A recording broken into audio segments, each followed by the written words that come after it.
This is Gatlang. Can you guess the distance between them? Just 152 kilometers. Yet they are worlds apart. Gatlang is completely unexplored. It is hiding in plain sight in the heart of Nepal.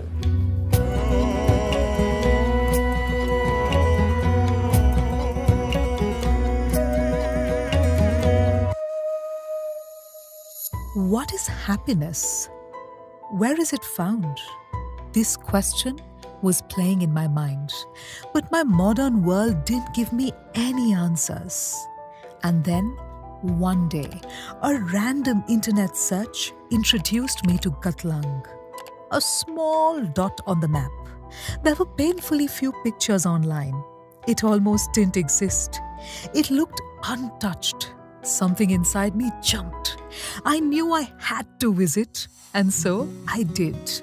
I visited, looking for clues to finding real happiness. The rules were simple. I'd spend 3 days in Gatlang, living with the locals.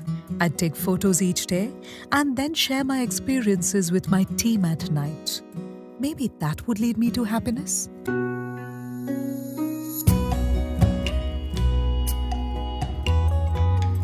Tell me about your favorite photos from today. So, actually I really like two pictures from today. The first one is this.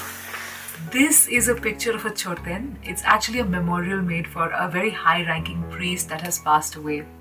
And I found this very significant because I just realized that the people here are very spiritual. They want to remember their priests. They want to showcase their reverence and their respect towards their priest. I also realized that spirituality really means valuing wisdom over knowledge and information, and that's what the people here truly do. Okay, any other? Yeah, there's actually one more very interesting thing I saw today, and that is this picture.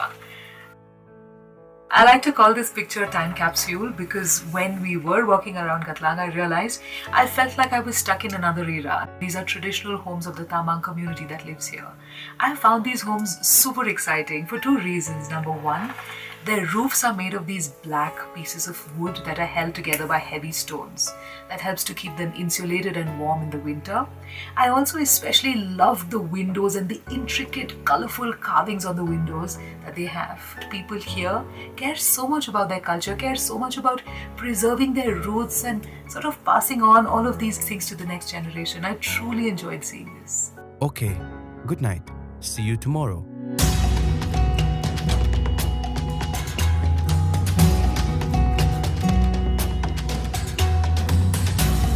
So did you take any pictures today? Yes, actually I did. I took two pictures. Let me show you the first one right now. This picture, I like to call it Hands of Hope. It's a beautiful lady who was spinning cloth. And in fact, everywhere in Gatlang, when you walk around, you see people working and people breaking stones and making cloth and all sorts of other things. I realized that this is a community that is willing to take their future in their own hands. In fact, many of them got together and are making a drainage pipe for their own community. I think this is very empowering to see people working all the time, to see people looking towards self-reliance and self-sufficiency. This thought really gave me a lot of hope, and I thought that this would make a great picture for today. Nice. Anything else? The other picture, very interestingly, I like to call this a shared life. You know, I took this picture today. I was walking around and I came to this spot. It was like an open courtyard which was shared by three completely different families. I realized there was absolutely no physical boundary between the three houses. And that made me realize this lack of physical boundaries also leads to a lack of mental boundaries. People here are just like one huge close-knit community. Everyone knows everyone. Everyone seems to love everyone as well.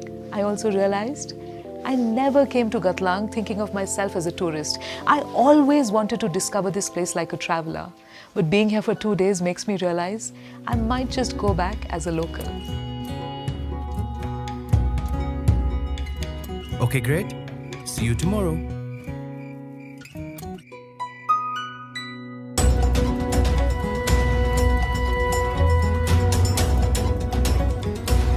Tell us about your experience today. Today, for the first time, I noticed Lalimaya Didi. She's the owner of the homestay that I'm staying at here.